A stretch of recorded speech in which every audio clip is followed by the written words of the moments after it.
University of Southern California. Oh, thank you for recording, Rachel.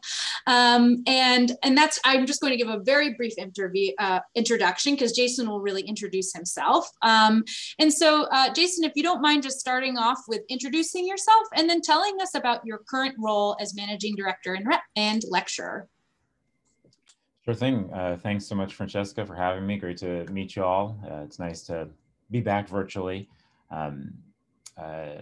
It's funny, time just flies. Feels like just yesterday that I was on campus with you all. Let's see, so who am I? Well, I did finish my PhD in the psych department. I studied cognitive neuroscience, a focus in particular on emotion regulation and cognitive factors that influence pain perception, also attention and cognitive control. Finished up in 2012. And well, I'll say, I imagine most of you are here because you're considering other possibilities outside of academia. I really wasn't until after, which is an error. I think it was an error, encourage you to do what you're doing and really try to learn more about other possibilities sooner and maybe even set yourself up for better success than I did. I think the world has changed a little bit because really, I just don't think anyone was talking about alternatives at that time. So, I graduated and spent some time, so really a few years trying to explore different options. I'll tell you a little more about that if it's helpful later. But in that time, I did a little bit of teaching, did some consulting, got involved in some educational technology startups. Those were actually all great experiences. But in the end, what I found through that process is I really was attracted to this emerging field of UX research. It was still really in an earlier stage at that time, and it's exploded in the years since. I actually would say I joined AnswerLab right at the time where that explosion was starting. That was in 2015. And I joined as a researcher. About a year later, moved on to what we call strategy and have advanced to my current role, where I run a team of 11 strategists. So what that means for us is that we set up research for some of our top client partners. We do what's called, we call scoping. So we figure out what are the parameters, what are the needs of this research, what are the parameters for what it should look like, how does it translate to an investment, to price. We are responsible for the contracting. We're responsible for bringing on an internal research team that will then actually run the research with us continuing to be involved, well, as needed and as opportunity allows. And then we also, outside of what we'd call an individual opportunity or project, we also support everything else that we need to do with those companies. So that would be overarching legal agreements, annual security checks, and so on. So there's also sort of a business side that's a step away from the research itself. And then also just we'll call out that I continue to have, I don't know, a toe in the academic world, perhaps through my other role as a lecturer at USC. We have what I think is a fantastic master's program there for applied psychology. And I actually teach the UX research elective. I developed it and I teach it. And also support the students in a number of other ways. And yeah, relevant to this conversation, I think it's given me quite a lot of visibility into what it takes to get started in this industry, which has changed a lot, honestly, even in just the last 5 or 6 years. Thank you. And I guess just as a follow-up on that too, you maybe touched on this a little bit, but like, how do you see your two roles like complementing each other? Is it something that you feel like each benefit each other, or is it like kind of two separate things? Mostly the former. Some days, more the latter, but mostly the former. And I think it's critical because, there's only so much time in the day, so much time in a week. So I appreciate when I see them each support one another. So it feels less like I'm being torn in different directions. I would say, so someone gave me the advice actually when I was in that period of transition or right at the beginning. He was also, I guess I would say a part-time academic, a senior fellow, and but he had been a serious academic and even been a department chair in a big neuropsych department. and he had moved on to private practice and also consulting in industry. And he said, just make sure that you stay connected to academia. He said, you'll get bored otherwise. And he did that by continuing to do a decent amount of research, of academic research, in addition to his other pursuits. He also did popular writing based on research. So that's how he stayed connected. I have managed to do just a little bit of that. I found that difficult though. But for me, the teaching really has helped meet that need. So I find it really, it's fun, really personally satisfying. I like sometimes, sometimes you have a frustrating day at the office, to then be able to focus on something really different with students. It's a different way of thinking. It's really gratifying. Sometimes the students are really difficult, and then always go in the other direction. So for me, that balance really works. And it really, it's been fantastic also in terms of my career, because I just meet so many people. It's a great way to connect to people more broadly in the industry. So it actually really helps in that way as well. Yeah, thank you. I think it's interesting that I think, sometimes when we talk to students who are interested in doing something else or working outside of academia, it doesn't mean that you have to give up that research, the academic aspect forever. It's something that you can, stay connected to and maybe eventually return to teaching, and just in a different capacity as well. So let's go back though to the beginning of your career. What was your first role after you graduated from your program? I believe my first role was actually teaching mind, brain, and behavior, which back then was one of the 2 possible intro courses in the psych department. So I taught that. And then I mentioned briefly before, I did some consulting gigs, all of which I found through network at Columbia one way or another. And then I did spend a few years working very seriously, mostly on one particular educational technology startup. It was founded by a fellow over at the Columbia Business School, and I got involved early. I learned a ton. That's really where I learned about UX research and how to do it. And then I would say, maybe to have a complete answer to your question, in some ways, my first real job, the job where I had to go through a normal application process and work for, a company that brought me on with a salary and so on, was at AnswerLab when I joined 6+ years ago. But there was a few years of transition time for me between leaving grad school and really starting that more standard full-time job at AnswerLab. And what was the application and interview and hiring process like for your role at AnswerLab? It was maybe a little more rigorous than I would have imagined. And well, actually, I should start by saying, how did I learn about AnswerLab? Someone that I knew from a summer institute that I had gone to many years before. She had been a grad student at Yale at the time. It was actually right before I think I started grad school. We had stayed in touch just a little bit, and at some point we had connected on LinkedIn. LinkedIn is a gift from the gods. It's just one of the most critical things. I was talking with someone on LinkedIn today about this, who's actually a current PhD student, and she said the #1 tip is LinkedIn.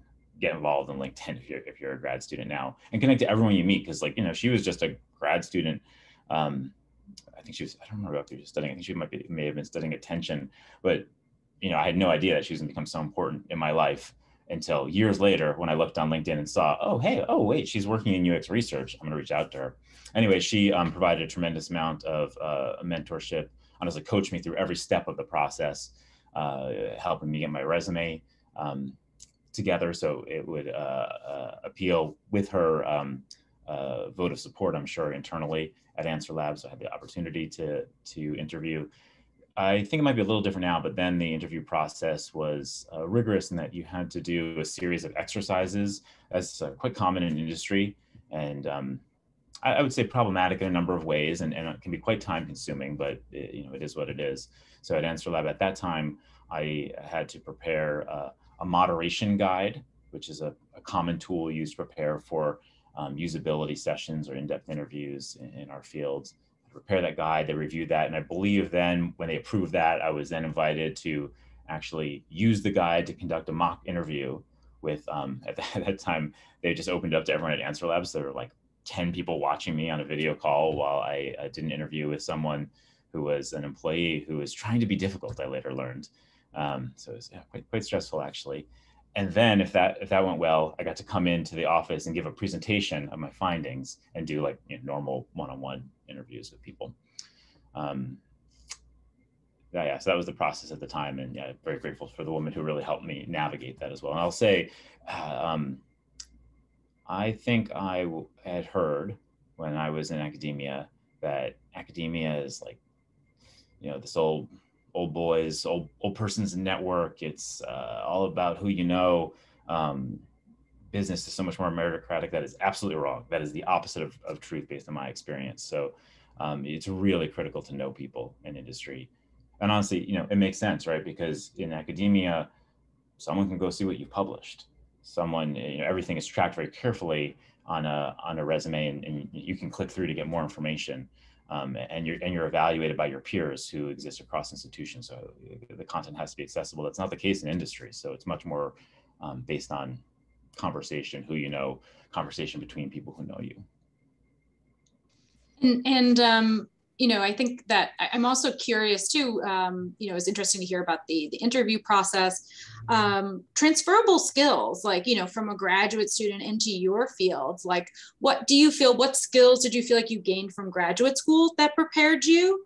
And how did you translate those skills that you had gained in graduate school into your field? And I guess this is a two-part question, like, what did you have to develop outside of Columbia? Yeah, good questions. And like so many things, I wish I'd done a better job. So I hope some of you will do a better job than I did. And I'm happy to point out some of those opportunities. But what did I do? What was transferable? For sure, figuring out how to ask good questions, figuring out what are the questions, figuring out how to consume data, and within that data, find stories and tell stories. I was lucky I had a really great secondary mentor, Kevin Oxner, who's still at Columbia. He is just an absolute expert in telling a story from data. And I was able to learn quite a bit from him. He was also my wife's mentor, so learned through her, learned from him through her quite a bit as well. And that's a really powerful skill, which unfortunately not everybody does develop well while working on their PhD. I think it's a great skill though to really focus on, because that translates into industry very directly. Beyond that, now for me, interestingly enough, I was in a very quantitative space, and I didn't end up getting to leverage those quantitative skills a lot. To a degree, that knowledge has been useful, but it just isn't where I happen to land. There are other jobs in UX research where you would use some of those quantitative skills a lot more. But I guess the last one I'll call out also, I think, is time management and efficiency. I think that's something I really had to develop during my PhD. And I would say it's not, I'm not the best at it. It's not my strongest suit, but I got a lot better. And it's really critical in industry. Industry is so much about speed and efficiency, and you just don't have the opportunity or the need to dig deeply into things. What you need to do is move through things with a good return on investment of your time, which is often faster than I think people would approach things in academia, where you have more opportunity for depth. Yeah, so much faster pace, and learning how to manage your time in a different timeline, maybe not so elongated, but shorter projects. Yeah, and so I guess, what experiences, well, I guess we were kind of already hit on this in the transferable skills. So maybe what else would you wish that you had done while you were in graduate school? I remember when we were talking before, you had mentioned some internships as well. So how might someone who's interested in UX research gain some of those skills while they're in graduate school? Yeah, so for sure, just wasn't on my radar. I don't think it was on the radar of anyone around me.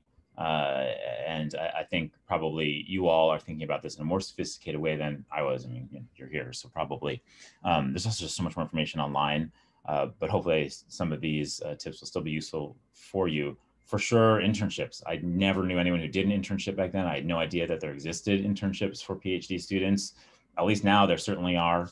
And I've seen them be very, very helpful for people transitioning into industry. Some of the big tech companies have really great programs. Facebook and Google are very well known for their they're great internship programs. I've also seen people do internships at smaller companies and even what I call like DIY internships. Maybe you know someone, you have a connection, and they didn't post an internship. It's not necessarily a competitive internship, but you can still, you can still find a way to do it or make one there. Those actually can be great because you have more freedom in terms of what you accomplish. So yeah, internship I think is really fantastic if you can make it happen. Just today, I posted a question in preparation for coming here, asking people what they wish they had known, and someone called this out. She said that she had 12-month funding when she was in grad school, so she thought that meant she couldn't do an internship, and she only later realized that actually they have that is possible, and her grad school would have worked with her to make it possible. I don't know how it works right now at Columbia, and I have to talk to your advisor about it, but I've seen many people do it successfully. So I definitely wish I could have considered that. I would say also, in addition to an internship, I think looking for opportunities to do some side projects is really, really a great idea if you can make any extra time. And I know that's hard. I'm not sure I would have ever been able to make that extra time, but these side projects can be pretty small. Work in industry tends to be lighter and faster, so it may not be the same level of commitment that you're thinking about. Getting those proof points on your resume is just, it's gold for your resume. People are going to say, hey, academic, ivory tower, they won't think about business. They'll never think about having impact. It'll take too long to do everything. There's a lot of bias out there. You show 1, 2, 3 examples that you've worked with. It could be a nonprofit org. It could be, maybe even an office on campus. Fantastic. It can be a business. If you can just show what you did, what question you were tackling, have something you can talk to, ideally be able to show a deliverable. Here's a deck I put together. They'll say, oh, wait, she knows she doesn't have to write a 40-page research document. She can put it together in nice, easy to read slides. All doors will be open to you. That plus PhD is really a tremendous combination. And I had no idea about that. Gosh, I don't know. Let's see. What else? I guess I've already said this, but I would emphasize you really need to build that network. And the sooner you start, the better off you'll be. I never would have known this woman years before that, and that would become so useful for me. So, everybody's useful. If you're not on LinkedIn, for sure you want to get on LinkedIn, and you want to spend just a little bit of time every week there. I would say people are really open to having informational interviews. That was not on my radar. I'm not saying I ever did until I think really after I finished my degree. My students at USC say about 1 in 10 people they reach out to kind of cold on LinkedIn respond, but you'll get a higher hit rate if you reach out to other people with PhDs, people from Columbia, your undergrad institution, whatever. And I would say try to have one a week. Once you get going, if you can have one interview a week, that will really add up and build up your network. And then, the people who you really connect with, try to lightly stay in touch with them, send them a little note every few months saying what you've been doing, maybe asking for advice occasionally. I see lots of people do that with me, and it's extremely effective. So they might be top of mind for me when I do see an opportunity arise. I have a good LinkedIn tip too, which actually lots of people don't know about, which is you can follow people on LinkedIn. So, it's great if you make a direct connection, but I have a lot of direct connections on LinkedIn, but also tons of people follow me and I follow tons of people. So that's a great way. I would just say take an afternoon and connect to once you start to see an area you want to go into, at least if it's UX research, follow 500 or 1,000 people. And then it's like Twitter, but a little, it's like a career focused Twitter. And you'll learn a ton about the field that way, and you'll see all the opportunities when they arise posted as well. I don't know. I could probably spend the rest of the day talking about things I wish I'd done differently, but that's a starter set. Great, thank you. Yeah, and I think that story about finding that person later and they really became a mentor. I think that, and so for you to clarify for me again, how did you meet them? They were someone who was in your school or your class, or where was that original connection? The woman who helped me, she was at AnswerLab. She was someone I met at a summer research institute. Oh, okay. And then, we stayed in touch a little bit, and I think we hadn't been in touch for a while, but at some point I had connected to her on, when I got started on LinkedIn, I connected to her. And then I remember very clearly, I was searching for like, okay, do I know anyone who's in UX research? And there were just a few who came up, but she was one of them. So and she had transitioned out of academia as well and gotten into the field. And now, of course, there are just many, many more people in the field, so it would be a little easier to find those folks. And I was only looking for people in my network. If now I would know that it's totally fine to look outside of your network to find people you have connections with, or just reach out randomly, and people actually really will respond. It works. Yeah. And I think often though, a question I get for students is like, why do others want to even, when you ask for an informational interview, why would someone say yes? Now, where you are in your career, why would you say, what's the purpose of someone saying yes to an informational interview from a student? Yeah, great question. Well, for sure, there is a component of altruism, to the degree altruism exists, but also it's in one's interest. I've seen tons and tons of people that I met when they were graduate students are now in the field. A good number of them are my clients. They work for top companies and they come to me with business. Quite a few people as well. I might connect with at conferences and so on. So there is it's harder to connect with colleagues outside of your company and industry. So there's actually even more value on things like this that allow you to do that. Also worth noting, I didn't know this when I was a student, but pretty much all companies will pay you if you successfully bring someone into the company. So, and you don't usually have to do much, but if, they just put your name on the application, or you say, yeah, I'm the one who recommended that person apply here, you get paid. Sometimes it's quite a lot, certainly in thousands of dollars. So that's a motivator for people as well. So like I said, not everybody will respond for sure, but actually for all those reasons, you'll get responses. Oh, and I should call out now, there are some great platforms for this. Last few years, people have built a number of platforms. I'm sure they exist in other industries as well. In UX research, there's one called UX Coffee Hours that's popular. And then really big now is this one called ADP List. Both have a slightly broader purview for UX design and other areas outside of UX research, but you can find many UX researchers on them. And they're just, you go on and you can access people's calendars and set up something automatically with them. So a lot of my students use those and just schedule tons and tons of interviews that way. So it makes networking really easy. I would do that in addition to trying to find people that you have a little more of a potential connection with on LinkedIn. Yeah, I guess there was a clarification there. It's ADP. Yes. Okay. Just like that. I think it's, crunched together as one word. So yeah, if you search that, you should have no problem finding it. And then also the other one is just called UX Coffee Hours. And there are others as well. Those are just the two that I know to be bigger. Those are great resources. Thank you. And I took note of them as well. So I want to make sure we leave a lot of time for student questions or audience questions. But so my last question for you, Jason, would be what advice, and we kind of on the same theme, but what advice might you have for PhD students nearing graduation? Thinking about their next steps, what might you suggest? Well, I would say in addition to internships, if that might be a possibility, in addition to getting any side projects done, if that might be a possibility, I would say critical when you start to look for jobs. Oh, and of course, the network, meeting people, that's the most important one.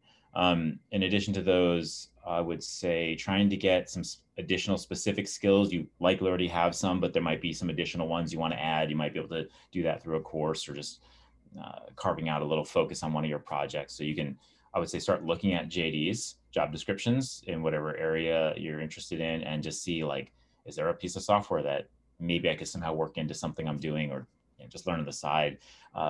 Having a list of your skills on your resume actually can make a big difference, and being able to call out some of those details and bullets on your resume and bring them up in your interviews is going to really help a lot. So I think I had a lot of skills, but they were a little general, like the ones I called out earlier. If you can say, I have used DScout, that's a popular software in our field, or I've executed, I used usability interviews, things like that are a little more concrete will help a lot. And I would say, well, I guess also really critical to try to pick an area of focus that might be it probably should be a job area, and also potentially even a content area. within a broader field like UX research. I think someone actually told me, I remember when I was also going through this process, I said, I'm really open. I could see myself doing a lot of things. And the guy I was talking to at the time was like, don't tell me that. That tells me like, you're not going to be useful to me. What I want to hear is I am specifically passionate about X, Y, and Z. And then I'll try to think, okay, who can I connect him to? I'll have more faith in you and I'll start to see a pathway forward. If you just tell me, yeah, I don't know anything, then I'm not going to invest my time in you and supporting you. And I think that now on the other side, I really see that that's true. So you come to me and you're like, I am really passionate about UX research. I'm going to see you as more potentially valuable to me long-term and, see more opportunity for me to provide value to you as well. Yeah, one more. I would also say I was really naive about money in many ways. How expensive life is just something I was not aware of. So I would say make sure you're thinking about that a little bit, so you can calibrate your plans to what your needs are. I underestimated my needs tremendously. And I would also say, I don't know, this probably wasn't as available back then, but for sure now, there are these great resources where people create these anonymous Google Docs and people just list their salaries. So I would definitely, as you start to think about different areas, go find one. There's a good one for UX research was recently started. Make sure they're current. And if you're looking in the business world, and especially if you're looking in tech, look at total comp. The salary might be a very a relatively small portion compared to what you might expect for how much money you'll actually make there. When you're at the big tech companies, you're going to get a lot of money in bonus, sign-up bonus, annual bonus, and also stock grants. So you want to have a sense of what that is to make sure it's going to be a fit for the lifestyle that you want to live.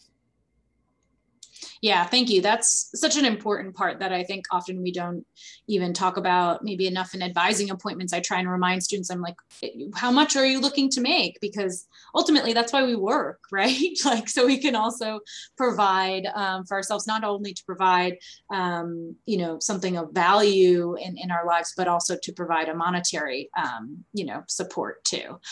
So thank you for that tip and highlighting that. Great. Well, I mean, I do have more questions, but as I say, I want to open it up to students. So we will stop recording.